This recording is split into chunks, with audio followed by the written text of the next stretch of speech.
For Detective Tuesday today, we are going to talk about the suction filter for the accumulator system. This filter, you will see it in the lower part of the tank, and the way you are going to identify it is this cover with the cross pattern.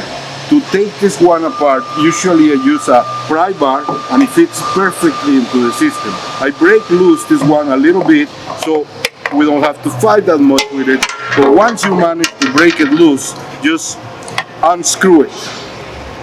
It is counterintuitive. You are going to feel like something is going to get full of oil because this is lower in your tank, but in the back of the filter, in the back of the canister, when the filter is all the way up, it opens a valve, it opens a cap. When you unscrew the filter, you can see how the cap is closing, so the oil inside the pump, it will stay inside the tank. The only oil you have to take care is the one around the filter, so you will lose maybe half a gallon, a couple of liters of oil. To disassemble this one, you take this one out,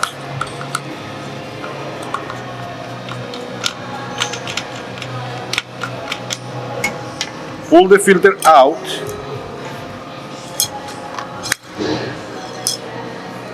install the new filter, slide it here to make it seal properly,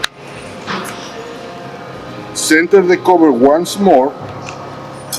So once you get it centered, you can press it up a little by hand, hold the cover, hold the end, and you can make it seal again. It will stop.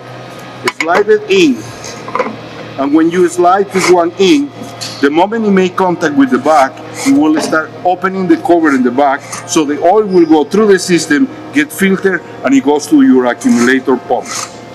Please do not try to clean those filters, change them.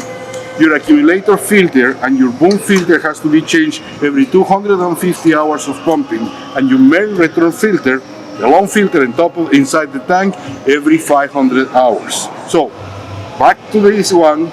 Don't worry, when you take this one apart, the cover in the back will close the system so you won't lose all your oil in the tank. One more thing, for this month, you can save because we have a parts special with our filters. Please talk to our parts department. Thank you.